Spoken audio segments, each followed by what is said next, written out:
Hi, hello, வணக்கம். ஒரு நல்ல விஷயம். நீ நம்பியவர்களிடம் ஏமாந்திருக்கலாம். ஆனால் உன்னை நம்பியவர்களை ஒருபோதும் ஏமாத்தாதே. அவங்களுக்கு உனக்கும் வித்தியாசம் இல்லாமலே போய்விடும் நண்பா.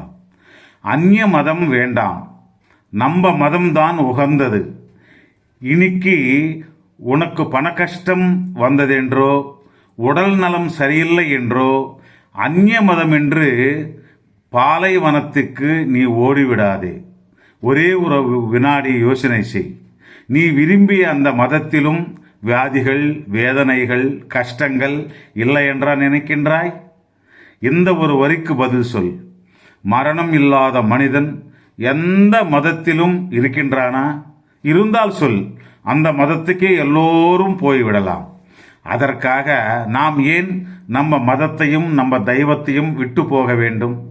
மதங்கள் வேறாக இருக்கலாம், பேறுகள் வேறாக இருக்கலாம், ஆனால் ஆண்டவனுடைய தத்துவம் மட்டும் ஒன்றுதான். நேரம் வரும்போது அந்த ஆண்டவன் நம்மை காப்பாற்றுவான்.